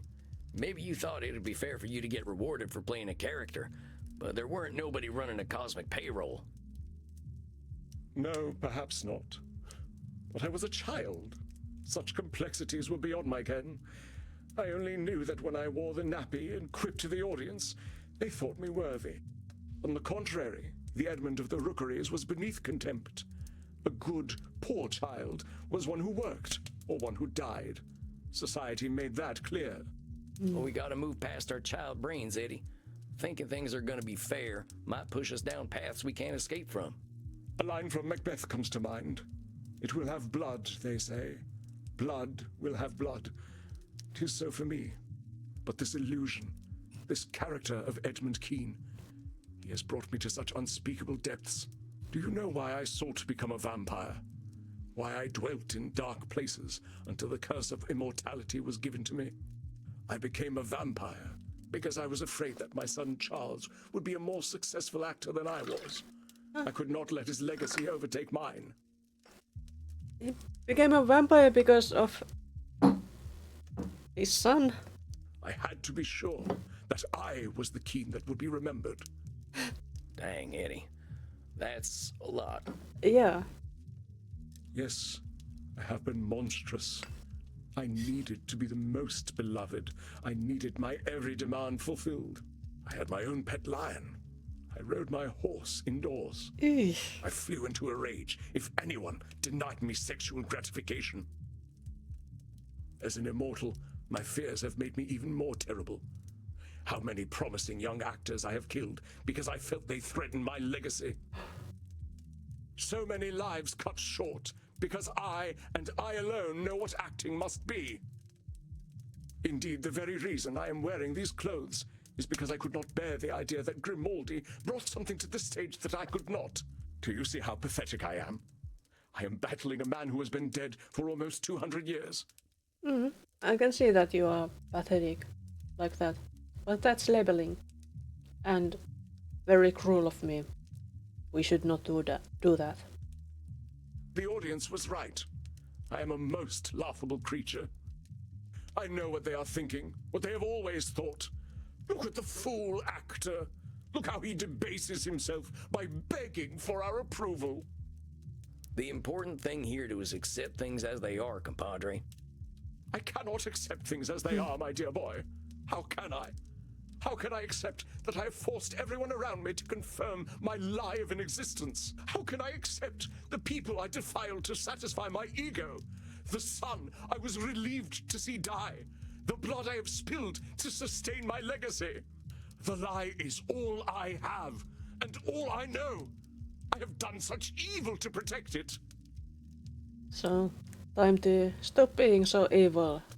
So much is my poverty of spirit, so mighty, and yet with so many defects, in the vapor of my own glory smothered. No, my dear boy, what is done cannot be now amended. The child Edmund is buried, and this grim-visaged, wretched creature is all that remains. Eddie, I ain't gonna sugarcoat it. You've done some truly awful stuff, and fear doesn't excuse the dastardly deeds you done. The shit you done ain't never going away. Yes, go on, kick me, jeer, laugh at the vicious clown, tell him what a fool he is. You ain't gonna play pity tricks on me or yourself. You acted like a lily-livered sumbitch, Eddie. I know that, because I've done some awful shit too. Because of my fear, I hurt scores of folks. Some strangers, some near and dear. And because of my fear, I pushed all that stuff down deep where no one could see it, just like you. I was too afraid to face myself. Once I didn't have a choice but to take a good look at myself, my first thought was that I deserved to go meet the sunrise, because I'm a coward too. But there's something else we've got in common in addition to acting like yellow bellies, Eddie. You know what it is? What is it? What is it? We got time, Eddie. We got time to become new people. Yep, that's true. I wish I could be like that too. Have infinite future ahead of me. But alas, vampires are not real. We got time to look at ourselves honestly and say, yeah, I've been a coward, but I ain't gonna be a coward any longer. So what'll it be, Eddie? You're gonna live forever. Will you do it as a coward or as a man? Or as a clown. I don't know how to be a man. So you're giving up then? No, I cannot maintain the facade any longer. I am revealed to myself. But Sam, I never learned to be a person. I stopped being real at 8 years old. Splot! Why did my fellow actors coddle me so? Why did they let me become a monster? They could have said no, but they did not. Such blaming. Eddie, you gotta own your choices. Yeah, maybe they could have given you more discipline, but they didn't make you do them things you did. It's time to own up. If you're really gonna stop lying to yourself, it starts right here. What's assigning blame to a bunch of dead folks gonna do for you anyway? But it was at least in part their fault. Who lets a child make the demands I made? We ain't focusing on the people who gave in to a kid who was too big for his britches. We're focusing on you. You did some real awful things. You killed people for criticizing you or for showing talent. You resented your son's success. These are things you gotta take in. But how can I put such things behind me? You don't. You've gotta accept the things you've done as part of who you are. You ain't gonna erase the last 200 some years. But maybe you can use them to make a better Edmund going forward. How? How do I introduce myself as a demanding megalomaniac? How do I introduce myself as a man who was relieved to see his own son die? Well, you don't have to be such a person anymore. You can change. How do I introduce myself as a man who demanded the entire world get on their knees to satisfy his ego? Well, I wouldn't exactly lead with that stuff. How about you introduce yourself as a man who's figuring himself out? suppose that is a possibility. At the least, it is not unexpected for me to be so disarrayed.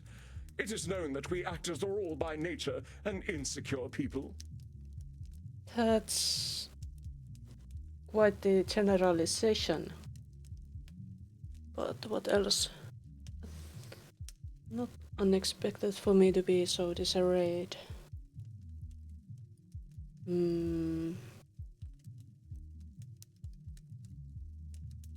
Maybe disqualifying the positive? I don't know. No. I believe Edmund is using his profession as cover for his indiscretions. Do not let him, Samuel. So he's At the least, blaming it is the not unexpected for me profession. to be so disarrayed. No, Eddie, you're overgeneralizing. Painting all actors with a broad brush so it makes you look better. You're blaming your profession, and that's a damn cop-out. Yeah, there are some real fatty arbuckles out there, actors who carve a path of destruction. But there are plenty of stage folk out there who lead humble lives, loving their craft without hurting other people. So I'll thank you not to hide behind bad actors. Bad actors. Now that is funny. Perhaps I need to find an identity beyond the stage. It protected me in my youth, but I do not think that it serves me any longer. Perhaps not. That might be worth exploring, Eddie. But what if I am nothing without the stage? What if I seek other endeavors, but there are none for me? There are none. Catastrophizing. You're doing some Nosferatu thinking, Eddie. I've been roaming this earth around the same time as you, and what I picked up is there ain't no extremes. It ain't all or nothing. I guarantee you there's more possibilities out there for you between the grave and the stage. I mean, how long have you even looked for anything beyond the stage? Not at all, I suppose. Then let's hold judgment in reserve, huh? The theater is all I know. It has been my protector all this time. Without it, I am helpless as a swaddling babe.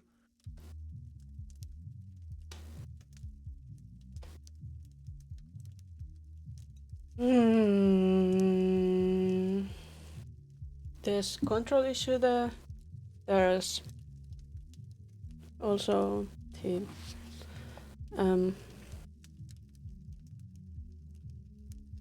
Nosferatu thinking again, I think, but without it, nothing.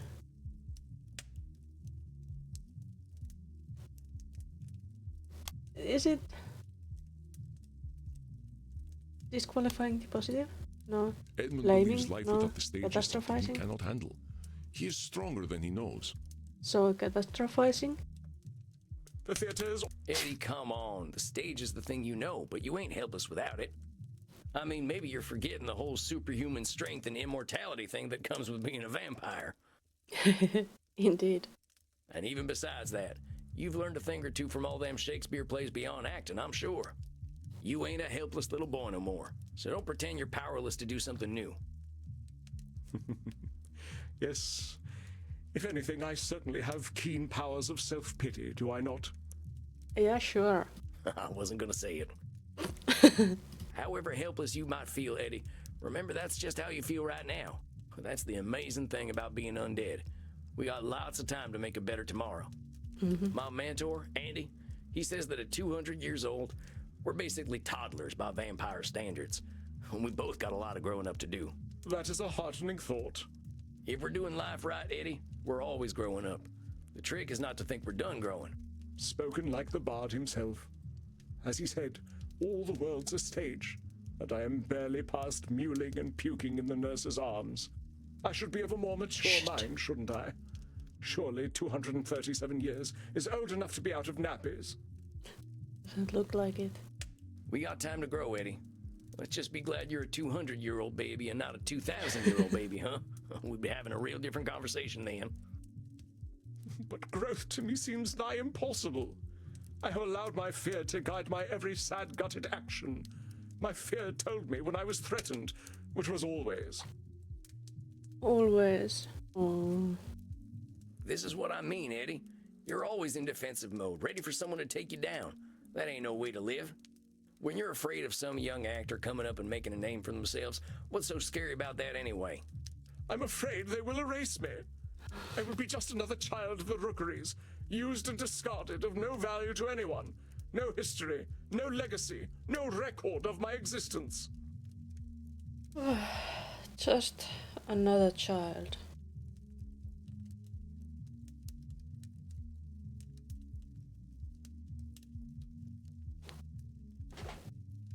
I think there's, again, catastrophizing and disqualifying the positive. But Eddie, there's loads of actors out there, all with different kinds of strengths. There's legends from every era. I'm a Buster Keaton fan myself. Oh yeah. He is. But I am not. That filler was one of a kind, just like you were. When he was doing crazy stunts on trains, he weren't no threat to Hamlet. He was very talented. I wanted to kill him, but I never liked visiting America.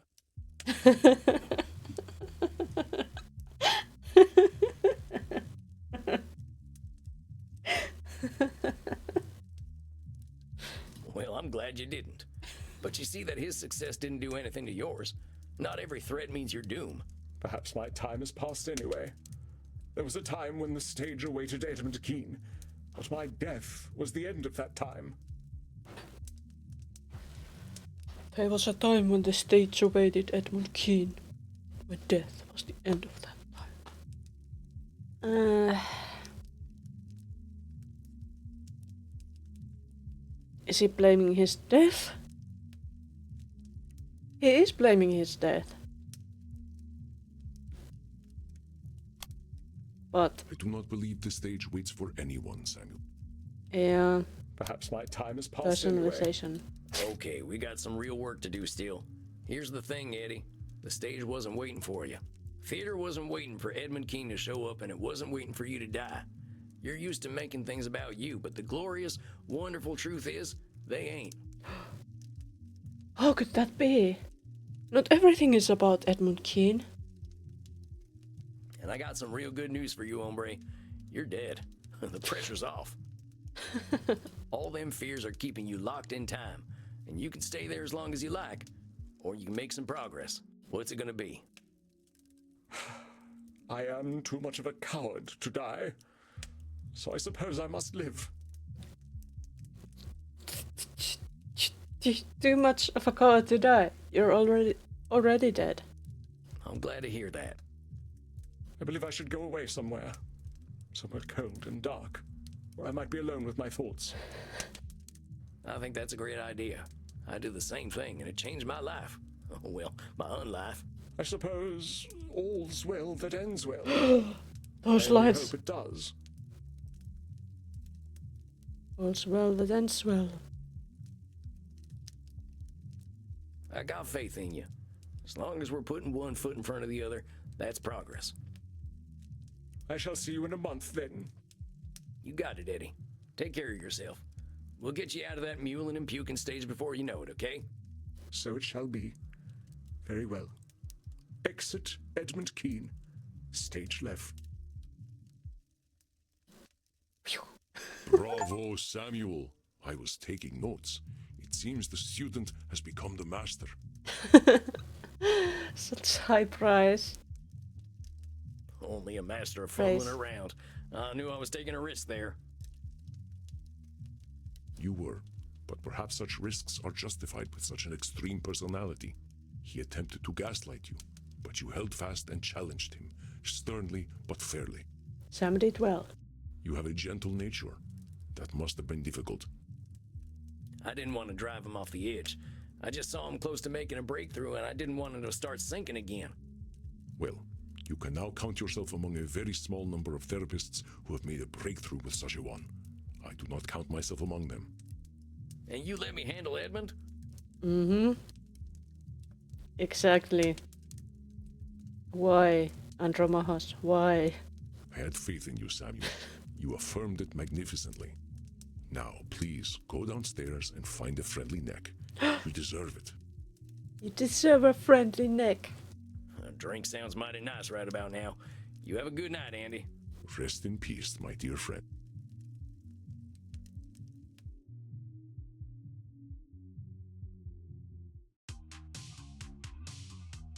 Dang, I'm a little shaken up after that one. And that one... That was a rough one. Eddie showed up in his clone suit. Turned out everyone just laughed at him, and that triggered something in him. He admits he's been playing a character his whole life. Eddie's done some horrible stuff to protect his own reality bubble. Believes he hasn't really progressed emotionally since he was 8 years old. Has been afraid of being himself ever since he was a kid, probably from living on the streets. Eddie's got a lot of work to do, but like I told him, he's got time to do it. It's gonna be real hard though. Never seen a man as afraid as Edmund Keene. That was tough to watch. I'm sure Crimson can lift my mood. Howdy, Crimson. Howdy, Crimson. What's the matter, cowboy? You look a little paler than usual. Oh, just had a real tough session. Watched a man who'd been wearing a mask for 200 years finally take it off, and it weren't pretty. Had to happen, though. The fella's got a long road ahead of him, but at least he's taking his first steps. Think this'll do the trick then? I call this a bloody cowboy martini. Shaken, not stirred. Bloody cowboy martini. I'm proud of you, Sam. Starting over is hard, especially when you've been spinning your wheels for a long time. Well, that's the nice thing about being a vampire. We got time to start over. Cheers to that. To rebirth. It seems you walk ever in the path of the Lord, my son. It's him again. Oh, hey, Kieran. I did not mean to intrude. I noted your discomfort and wish to offer you succor in the kink room. Sucker. You mind, Crimson? Not at all. Go drink your fill, cowboy. Come, my son. Now then, I heard you speak of rebirth. Yeah, it's something we vampires have to do a lot of. I was just worried about one of my clients having trouble with their rebirth. This scary priest guy. I know it is painful, my son. When we are born again, we leave a part of ourselves behind. Kind of reminds me of that priest of Loviatar in Baldur's Gate. Like the lizard who sloughs its dead skin, or the mortal who journeys into the mosh pit, we emerge purer than before. Sounds like you've got a lot of perspective on this stuff, Kieran. Well, he's a priest. I know you must have questions, my son. Please, ask.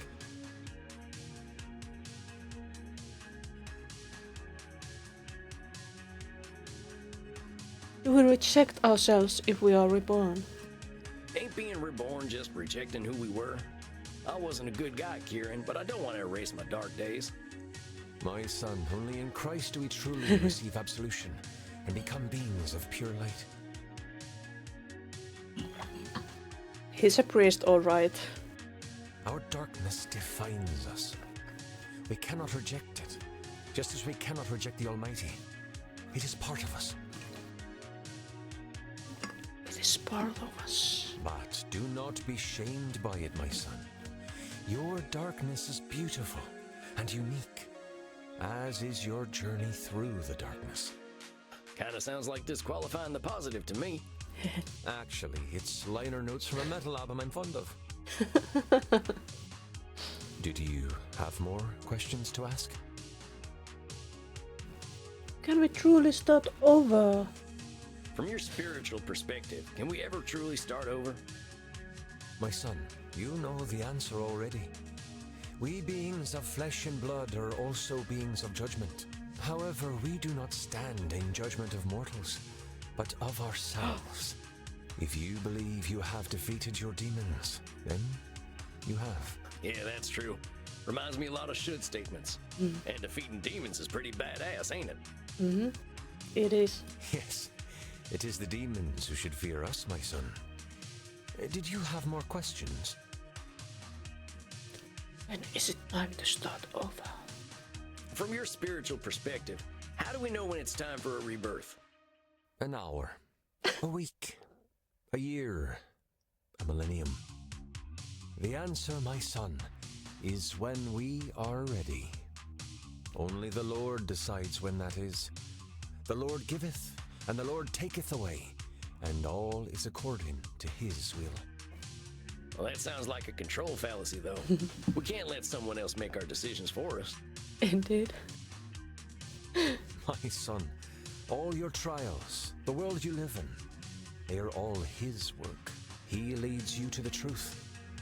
When he has prepared you fully, you will accept it and join him along with the dearly departed gods of metal. Did you have more questions for me, my son? No more questions. Why ain't your lord the fire and brimstone type that's marked my kind for centuries? The Lord did not do these things. That is the work of man. Even they work through him and face their own dark journeys. But eventually, we will all be blessed and return to his bosom to rock for all eternity. It is not for man to judge. Well, I've got a lady who would love to meet you. I think a few men of the cloth did her dirty.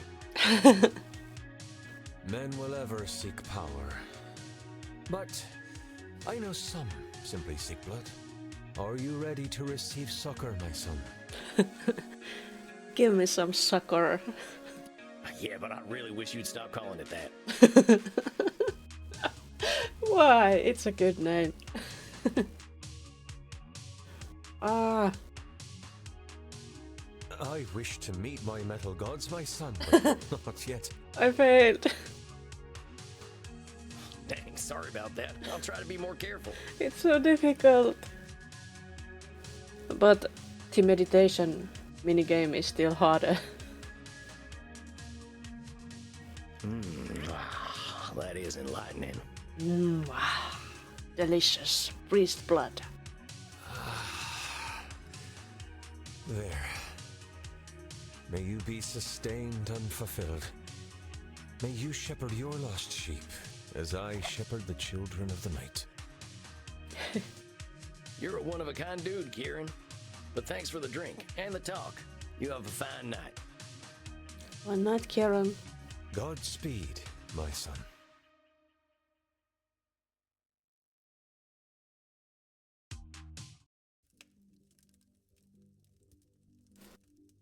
Good evening, Samuel. And You are seeing your ancient client tonight, are you not? we are not doing that tonight. We are going to save here. That was the sixth session of this game. I see.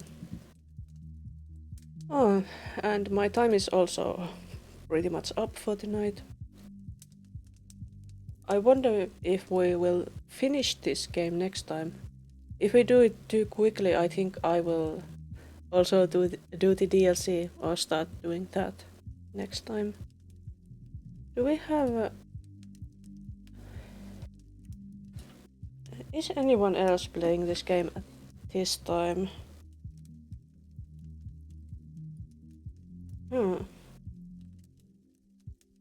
It looks like there are people playing this game.